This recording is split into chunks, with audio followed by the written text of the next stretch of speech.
This is the international news on Atlantic Television Network. First, the headlines. Togo opposition leaders protest planned president's tenure elongation. Lebanon, Israeli airstrikes kill 16 people.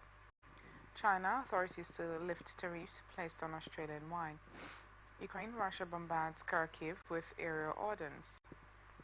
United States, cargo ship that crashed into bridge was well maintained. Australia, police say Taylor Swift's father has no charges.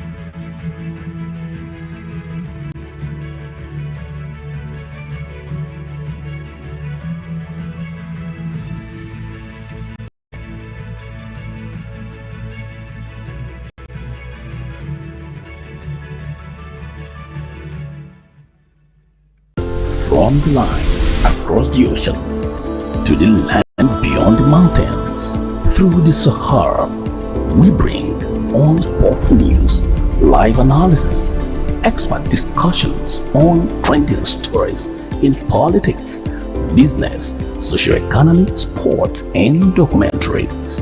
So catch all the updates on the happenings around the globe. Stay focused on the fact today. Only on ATN.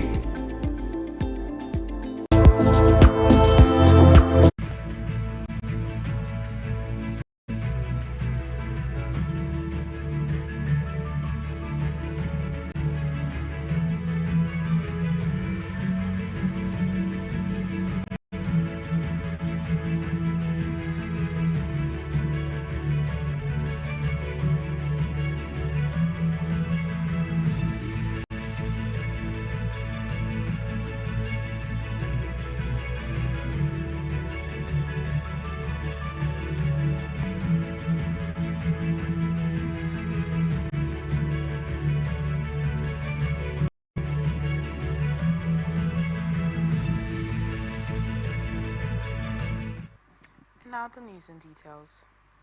Activists and opposition leaders in the West African country of Togo called on Wednesday for protests to stop the country's president from signing off on a new constitution that would scrap future presidential elections and could extend his decades-long rule until 2031.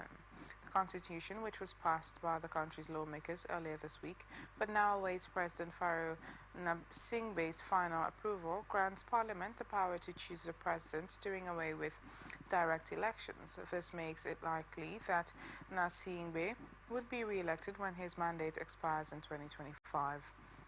Some legal experts say the Constitution actually restricts the power of future presidents as it introduces a one-term limit and hands over greater power to a figure similar to a prime minister, but opposition fears the role officially the president of the Council of Ministers could become another avenue for Gnassingbé to extend his grip on power. The new constitution also increases presidential terms from 5 to 6 years. The almost 20 years that Gnassingbé has served in office after taking over from his father would not count towards that tally. The opposition and the clergy said the legislation is an effort by Gnassingbé to prolong his rule. Some have promised to stop it from becoming law by calling on the people to rise up and protest.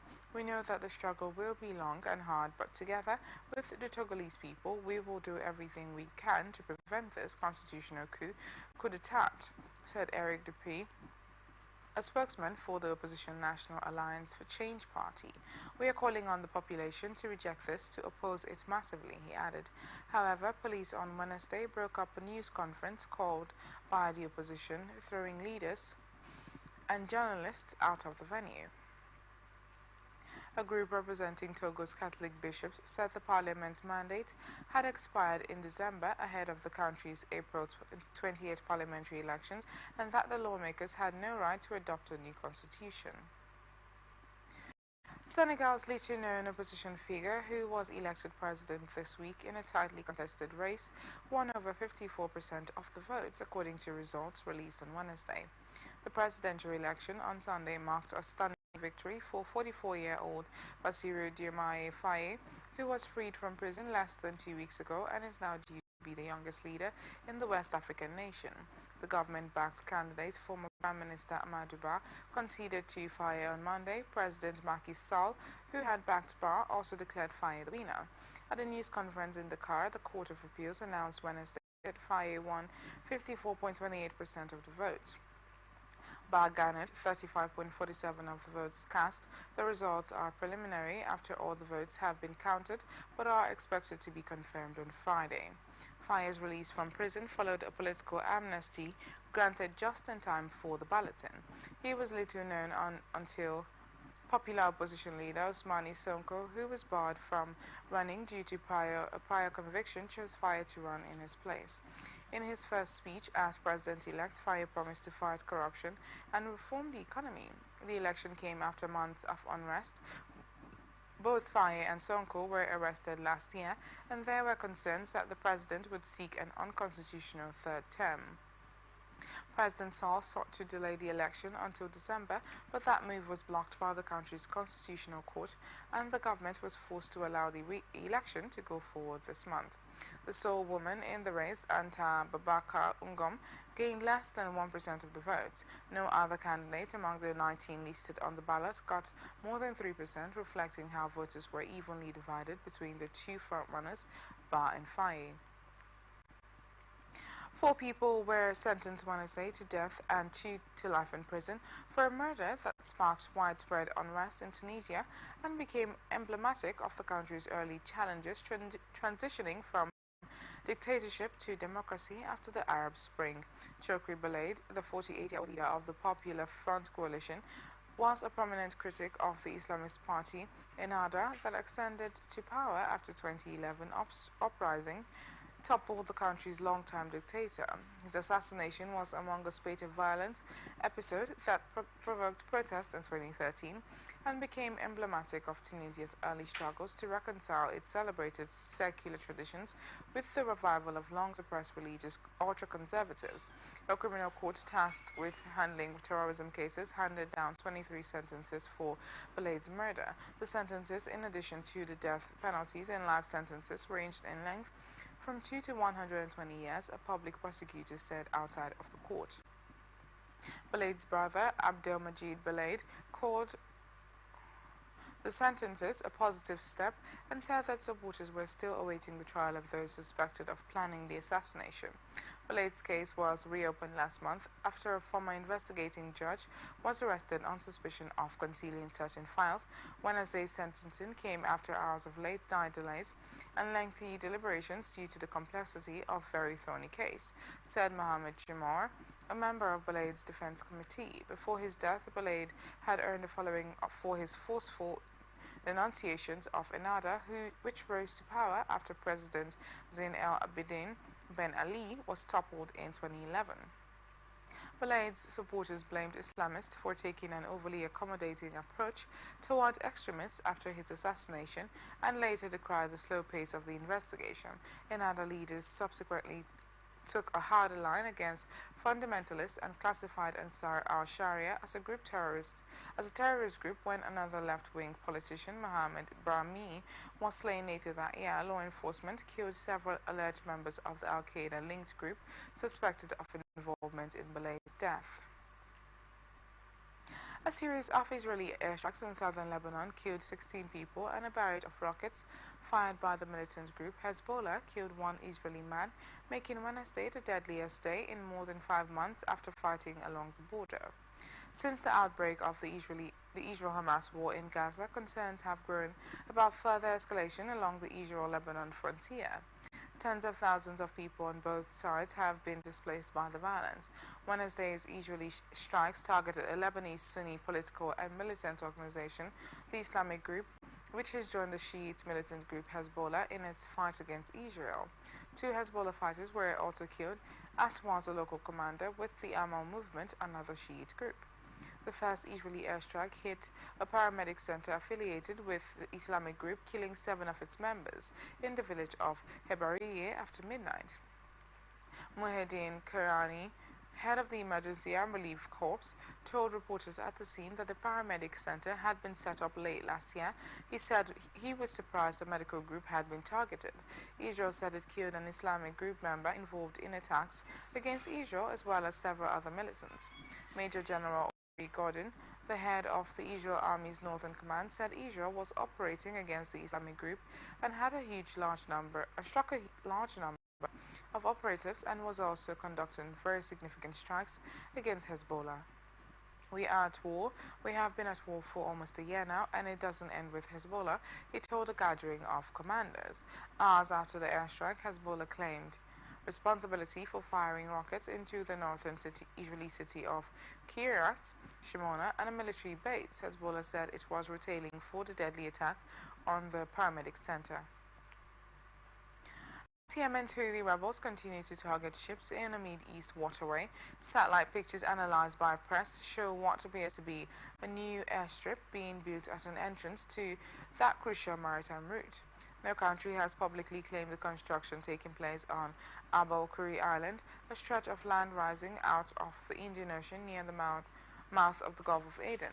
However, satellite images shot for the press appear to show workers have spelled out "I love UAE" with piles of dirt near to the runway, using an abbreviation for the United Arab Emirates. Both the Gulf of Aden and the Red Sea, to which it leads, have become a battleground between the Houthis and US-led forces in the region as Israel's war on Hamas in the Gaza Strip rages, potentially allowing a nation to project its power into the area. The construction comes as the presence of troops from the Emirates in the Socotra Island chain to which Abu Khuri belongs and that of the separatist force it backs in southern Yemen have sparked clashes in the past. In response to questions from the press, the United Arab Emirates said Thursday that any presence of the UAE on Socotra Island is based on humanitarian grounds that is carried out in cooperation with the Yemeni government and local authorities. The UAE remains steadfast in its commitment to all international endeavors aimed at facilitating the resumption of the Yemeni political process, thereby advancing the security, stability, and prosperity sought by the Yemeni populace, it added without elaborating. The Yemeni embassy in Washington and Saudi Arabia, which leads a coalition fighting the Houthis, did not respond to questions. Abu Khuri is about 35 kilometers in length and about 5 kilometers in its widest point. It sits closer to the Horn of Africa than it does to Yemen, the Arabs' world's poorest nation, which has been at war for years. Along that widest point sits the airstrip construction. Satellite photos from Planet Labs PBC, analyzed by the press, show trucks and other vehicles grading the runway on March 11, turning part of its sandy features a dark brown. Planet Labs images of the site shot for the press on Monday, Tuesday and Wednesday showed vehicles in different positions and active work being done there, possibly including paving the site. The runway, running north to south, measures some 3 kilometers. A runway of that length can accommodate attack, surveillance, and transport aircraft, even some of the heaviest bombers. Construction initially could be seen in the area in January 2022, with a diagonal, shorter runway being carved out of the sand, according to Planet Labs imagery. The first signs of construction of the longer north-south runway were in July 2022, but work later halted. This month, there has been increased activity on Al Khuri, including construction of the northern edge of the runway close to the water and the movement of heavy vehicles. Ukraine's foreign minister arrived in New Delhi on Thursday for a 2-day visit to boost bilateral ties and cooperation with India, which considers Russia a time-tested ally from the Cold War era. Dmitry Kuleba will meet with his Indian counterpart Subramaniam Jaishankar on Friday, as well as the Deputy National Security Advisor, according to India's Foreign Ministry. On Thursday, Kuleba will pay his respects to Indian independence leader Mahatma Gandhi at the Rajat Memorial Site. His visit comes a week after Prime Minister Narendra Modi spoke to Ukrainian President Volodymyr Zelensky and Russian President Vladimir Putin, whom India has so far avoided criticizing over the war in Ukraine. Instead, New Delhi has stressed the need for diplomacy and dialogue dialogue on ending the war and has expressed its willingness to contribute to peace efforts. On March 20th, Modi posted on social media platform X, formerly Twitter, to say he had expressed to Zelensky India's consistent support for all efforts for peace and bringing in an early end to the ongoing conflict, adding that the country will continue to provide humanitarian assistance. This came after Modi spoke to Putin to congratulate him on his re-elections as president. According to a statement from India's foreign ministry, the two leaders agreed to further strengthen their relationship, while Modi reiterated that dialogue and peace was the best way forward for the Russia-Ukraine war. Under Modi, India has promoted itself as a rising global player who can mediate between the West and Russia on the war in Ukraine. In his phone call with Modi last week, Zelensky said he encouraged India to participate in the peace summit that Switzerland has offered to organize. Ukraine is interested in strengthening our trade and economic ties with India, particularly in agricultural exports, aviation, cooperation, and pharmaceutical and industrial product trade, the Ukrainian president said in a post on X. A bipartisan U.S. congressional delegation pledged continued support for Taiwan on Thursday, days after Congress approved $300 million in military aid for the self-governed island that is claimed by China. Congress also approved $400 million on Saturday to counter the Chinese government's influence in the region as part of its Defense Appropriations Act. China regards Taiwan as a breakaway province to be brought under its control by force if necessary. Beijing sends warships and fighter jets near the island daily as it ramps up its military pressure. The United States, like most nations, doesn't recognize Taiwan as a country. However, it is bound by U.S. laws to ensure the island can defend itself and considers all threats to Taiwan as a matter of grave concern. The delegation, led by Republican Congressman Jack Bergman, who chairs the House of Intelligence and Special Operations Subcommittee, sought to reassure Taiwan's leadership of continued support. We will continue to assure our colleagues that the strategic relationship is key for the future security of the region, Bergman said during a meeting with Taiwanese President Tsai Ing-wen.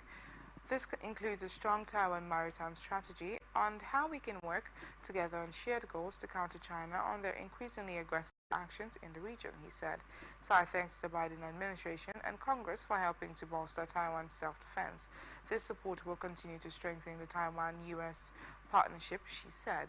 The delegation also includes Democratic Representative Donald Norcross and Jimmy Panetta. The lawmakers arrived in Taiwan on Wednesday and are to stay until Friday. They also met with Taiwanese Vice President and President-elect William Lai and with Vice President-elect Kim Hai-so. Taiwan's new administration take office on May 20th.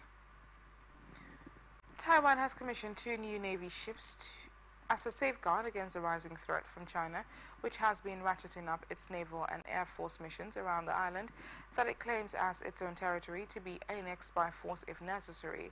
The pair of Tuochiang-class corvettes complete the first order of 6 of the domestically produced catamarans with stealth capabilities.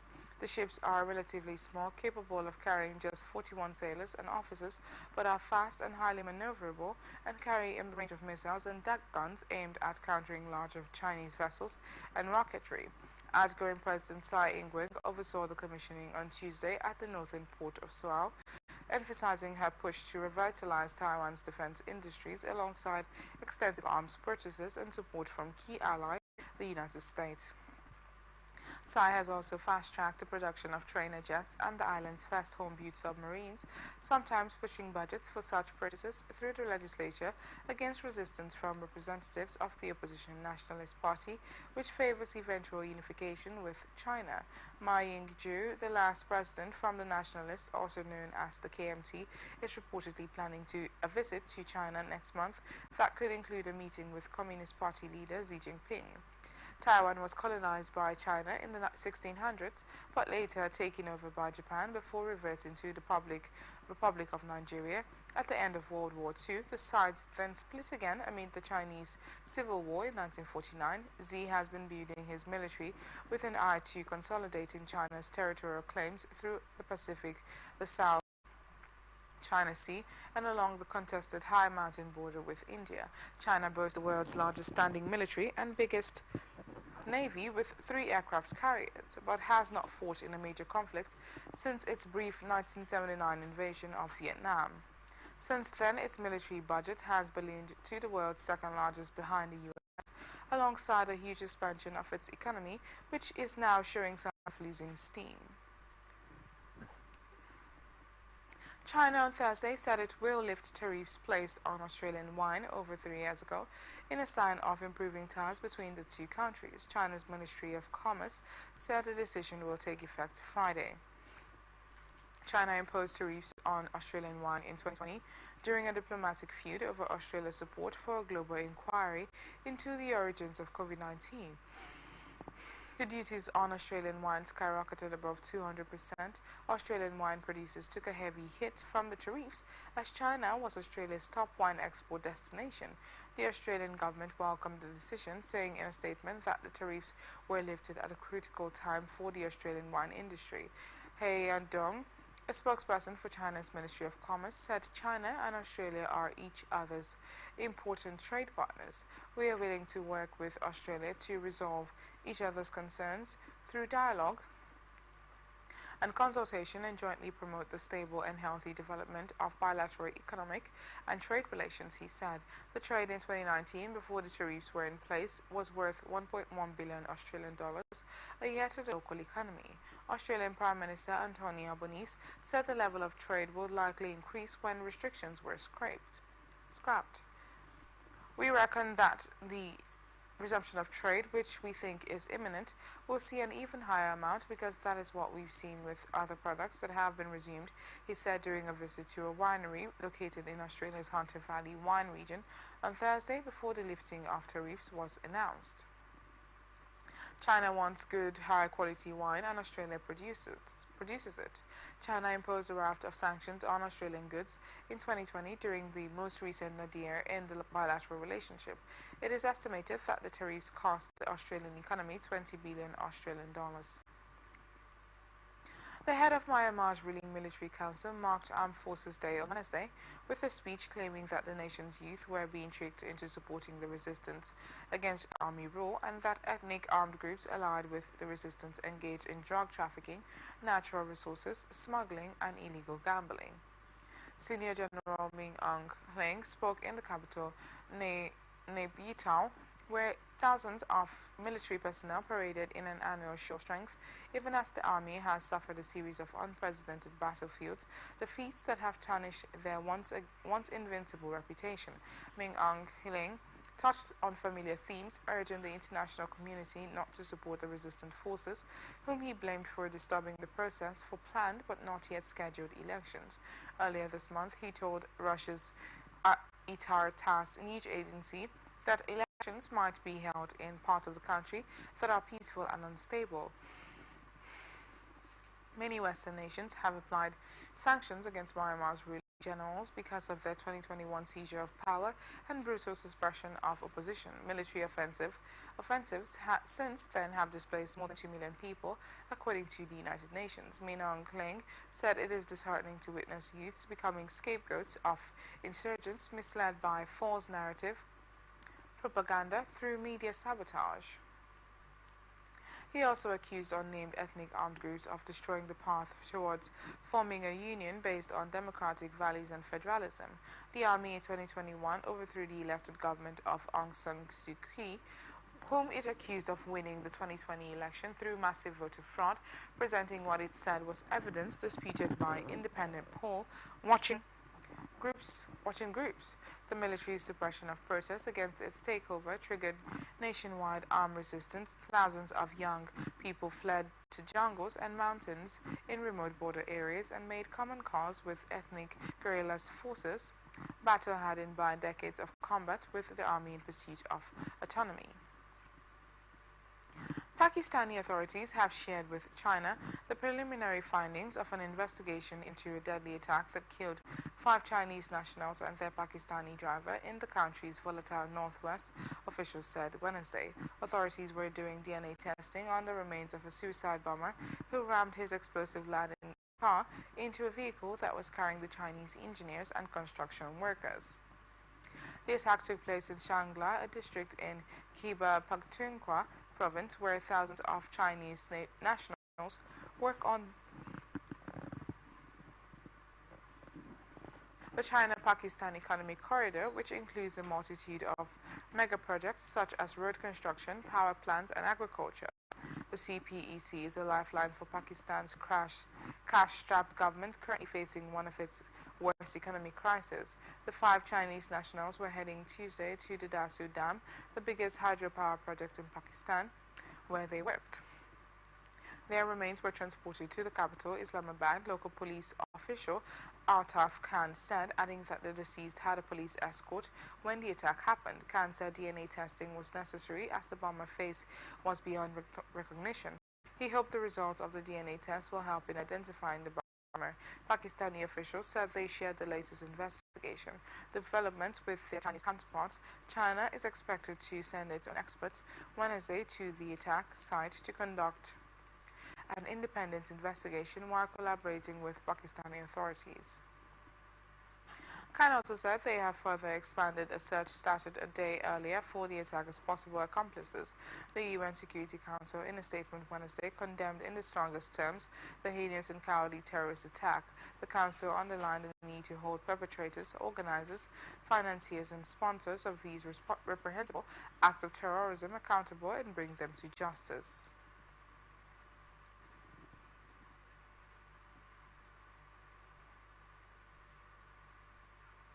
Russia struck the northeastern city of Kharkiv with aerial bombs Wednesday for the first time since 2022, killing at least 1 civilian and wounding 16 others, local officials said. The airstrikes caused widespread damage, hitting several residential buildings and damaging the city's Institute for Emergency Surgery. Russia has escalated its attack on Ukraine in recent days, launching several missile barrages on the capital Kyiv and heating energy infrastructure across the country in apparent retaliation for recent Ukrainian aerial attacks on the Russian border region of Belgorod. Such sporadic attacks, however, have been common throughout the war. The Kharkiv region cuts across the front line where Ukrainian and Russian forces have been locked in battles for over 2 years since Moscow's full-scale invasion of Ukraine in February 2022. The region is frequently attacked with missiles and drones. Sergei Bovinov, head of the investigative police department in Kharkiv, said in a Telegram post that Wednesday's attack marked the first time aerial bombs were used since 2022. Regional Governor Oleh Sinabov also reported the use of aerial bombs. The recent escalation comes as exhausted Ukrainian troops struggle with a shortage of personnel and ammunition and face growing Russian pressure along the front line that stretches over 1,000 kilometers. Protesters in Slovakia formed a human chain around the country's public television and radio building Wednesday in anger over a takeover plan by the government, whose populist, pro-Russia Prime Minister recently labeled several private media outlets his enemies. The takeover plan was drafted by Culture Minister Martina Simkovikova, who represents an ultra-nationalist member party of the coalition government and has worked for an internet television outlet known for spreading disinformation. The plan has been condemned by President Zuzana Kaputova, opposition parties, local journalists, international media organizations, the European Commission, and others who warned that the government would be taking full control of public broadcasting. Slovak journalists have called the plan an attack on all free media. Wednesday was the latest protest against the policies of Prime Minister Robert Fico, known for his tirades against journalists. His critics worry Slovakia under him will abandon its pro-Western course and follow the direction of Hungary. Under Prime Minister Viktor Orban, Simkovikova has said taking over public media is needed because she believes the current broadcaster is biased, giving space only to mainstream views and censoring the rest. The broadcaster has denied that. According to her plan, the current public radio and television, known as RTVS, will be replaced by a new organization. A new 7-member council with members nominated by the government and parliament would select the broadcaster's director and have the right to fire the director without giving cause. The current broadcaster's director was elected by parliament and his term in office will end in 2027. The hundreds of protesters unveiled a banner reading "Hand of RTVS and chanted back to local journalists, "We are by your side." Thousands of people rallied in a similar protest earlier this month. Fico returned to power for the fourth time last year after his leftist party, Direction, won the parliamentary election on a pro-Russian, anti-American platform. Police in Greece clashed late Wednesday with communist-backed demonstrators who tried to prevent a concert by U.S. military cadets. The violent protests occurred in the central Greek city of Larissa ahead of a concert by members of the West Point Glee Club, a musical group of the U.S. military academy which is currently on tour in Greece. Videos and photos shared on social media show police firing tear gas to hold back the demonstrators outside a municipal theater, while officers also clashed with a smaller number of protesters. As they entered the building, it was not immediately clear if the concert took place. Authorities and the venue could not be reached for comment. Protest organizers from the Greek Communist Party opposed the presence of U.S. troops in Greece, as well as Greek military support for Ukraine and involvement in international maritime security missions in the Red Sea. There were no reports of arrests or injuries. Poland has dismissed the Polish commander of the European Rapid Reaction Military Unit, the Eurocop, amid a recently launched military counterintelligence investigation involving him, authorities said Wednesday. A Polish Defense Ministry statement said that new information regarding Lieutenant General Jaroslaw R. Gromadzinski has been revealed, and an investigation into his security clearance had been launched. Gromadzinski was ordered to urgently return from the Eurocop's headquarters in Strasbourg, France, and a replacement will be appointed immediately, the ministry said. No further details were provided, and Gromadzinski wasn't available for comment. Germany and France founded the Corps in 1992 to support various European Union and NATO missions. Its 6 framework nations also include Belgium, Spain, Luxembourg, and Poland, while Austria, Greece, Italy, Romania, and Turkey are associate nations.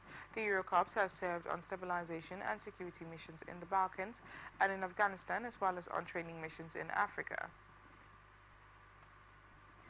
2 large portraits of the late Russian opposition leader Alexei Navalny have been spray-painted on a property owned by the family of a former Czech foreign minister behind a monument to Soviet soldiers in Vienna. The portraits were completed Wednesday on the wall behind the monument, which was already painted in Ukraine's blue and yellow national colors after Russia launched its full-scale invasion of Ukraine in 2022. The wall belongs to the Palais Schwarzenberg, owned by the noble family of former Czech Foreign Minister Karel Schwarzenberg, who died in November. The monument portraying a Soviet soldier was built after Soviet troops took Vienna in 1945. Austria, which was annexed by Nazi Germany in 1938, was divided into occupation zones until the country was granted full sovereignty in 1955. The monument commemorates victims of dictatorships, and Mr. Navalny is an obvious victim of dictatorship, Maximilian Skarsgård of the Schwarzenberg Family Foundation told the press. Navalny, who crusaded against official corruption in Russia and staged massive anti-Kremlin protests as President Vladimir Putin's fiercest foe, died February 16th in the Arctic penal colony, where he was serving a 19-year sentence. Officials have said only that he died of natural causes. Austrian graffiti duo Joel Gamno painted the portraits. Jonathan Gampel, one half of the duo, said that so far we have only gotten positive feedback. KSORS, a group described by Austrian media as being close to the Russian embassy, complained in a Facebook post that the wall behind the monument to Soviet soldiers is being misused for political purposes. An improvised memorial to Navalny opposite the embassy has been removed twice in the last 2 weeks. Vienna prosecutors are considering whether to open an investigation into those incidents, press reported.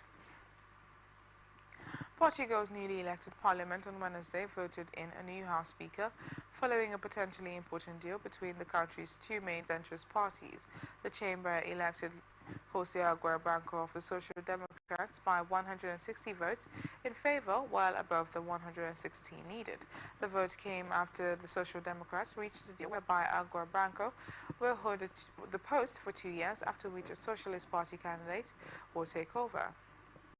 The agreement indicates the Social Democrats and Socialists could work together to guarantee government without the far-right Chega party intervening. The center-right Social Democrats won the country's March 10th general election narrowly, taking 78 seats and 2 more from an allied party to make 80 seats in the 230-seat National Assembly. President Marcelo Rebelo de Sousa, as head of state, called on the leader of Social Democrats, Luis Montenegro, to form a government. It is to take office April 2nd and then present policy proposals to Parliament. If other parties object and bring about a successful vote of no confidence, another party leader will be invited to try to form a government, or another election will be held. The centre-left Socialist Party placed second, also with 78 seats, but has said it will not stand in the way of the Social Democrats forming a minority government.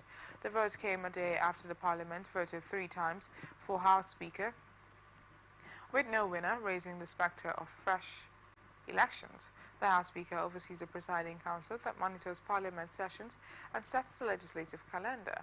The radical rights populist party Chega came third in the election with 50 seats, an increase from 12 seats in the 2022 election. That surge upended a trend in Portugal where the Social Democrats and Socialists have alternated in power for decades. You are watching the international news on Atlantic Television Network. We return after this break.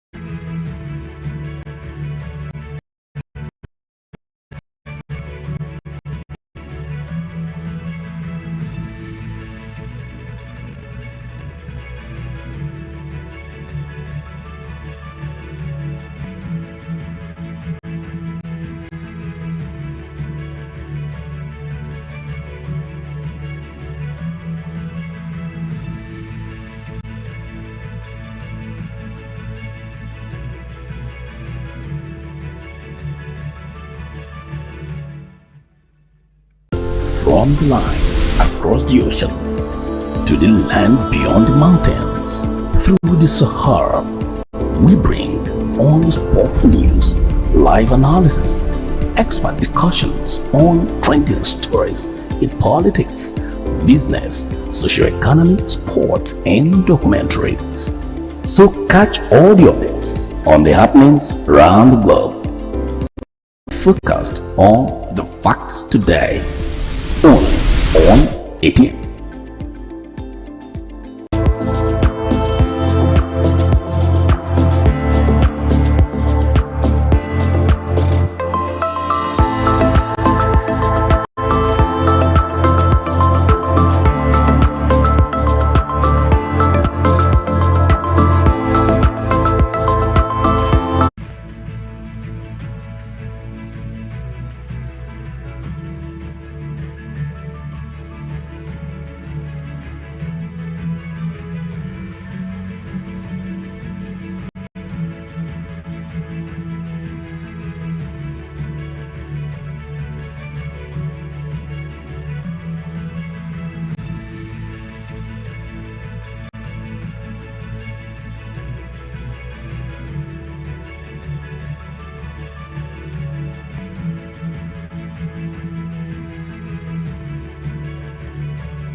Welcome back.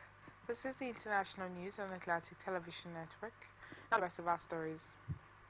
The cargo ship that lost power and crashed into a bridge in Baltimore underwent routine engine maintenance in port beforehand, the U.S. Coast Guard said Wednesday, as divers recovered the bodies of 2 of 6 workers who plunged into the water when it collapsed. The others were presumed dead, and officials said search efforts had been exhausted. Investigators began collecting evidence from the vessel a day after it struck the Francis Scott Key Bridge.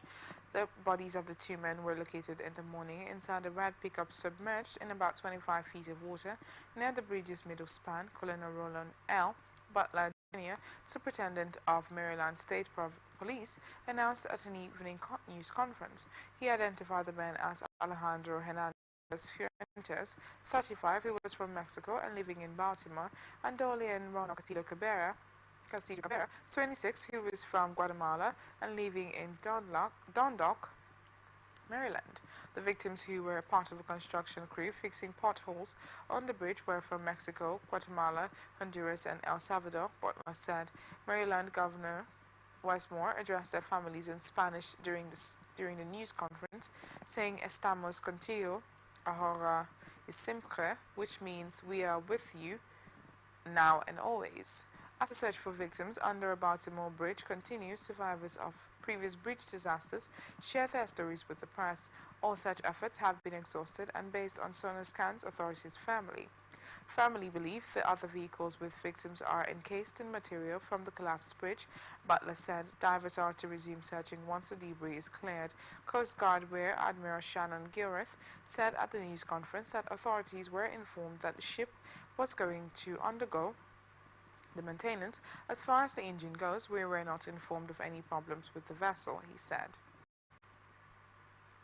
Members of a transitional presidential council, who will be responsible for selecting a new prime minister, issued their first official statement on Wednesday, pledging to restore public and democratic order in Haiti. The statement, although signed by 8 members of what is supposed to be a 9-member council, is still considered a sign that a contentious and drawn-out nomination process is ending and that the council might soon assume its official duties. "We are determined to elevate the suffering of the Haitian people, trapped for too long between bad governance, multifaceted violence, and disregard for their perspectives and needs," they said. The members noted that as soon as the council is officially installed, they would help put Haiti back on the path of democratic legitimacy, stability, and dignity. The statement was issued nearly a month after gangs began targeting key government infrastructures across the capital of Port-au-Prince. The violence has somewhat subsided since the February 29th attack began, with gangs previously burning police stations, opening fire on the main international airport that remains closed, and storming Haiti's 2 biggest prisons, releasing more than 4,000 inmates. Scores of people have been killed and some 17,000 left homeless. In recent days, the violence has been largely focused on downtown Port-au-Prince. The council members pledged to execute a clear action plan aimed at restoring public and democratic order through the restoration of the security of lives and property of the population, the relief of poverty, and the achievement of free elections, as well as the reforms necessary to the progress of the nation. The members said they have developed the criteria and mechanisms to choose a council president, a new prime minister, and a ministerial cabinet. Taylor Swift's father will not be charged over a paparazzi photographer's claim that Scott Swift assaulted him on the Sydney waterfront hours after the pop star's Australian tour ended last month. Photographer Ben McDonald had alleged that one of Swift's security guards forced an umbrella into his face and camera, and that Scott Swift then punched him at the neutral Bay Wharf, where the father and daughter had just come ashore from a yacht, February 27. Taylor Swift's representatives responded by accusing members of the media of aggression during the interaction. Police began investigating the incident at the time and announced Wednesday that no further police action would be taken. No offences were detected, and the investigation was concluded with no further police action required, said the statement from the New South Wales Police Force. More than 600,000 fans saw the Australian leg of her Eras tour at 7 Australian stadium concerts. Her tour shattered records when it reportedly surpassed $1 billion last year, and her film adaptation of the tour quickly took #1 at the box office and became the highest-grossing concert film to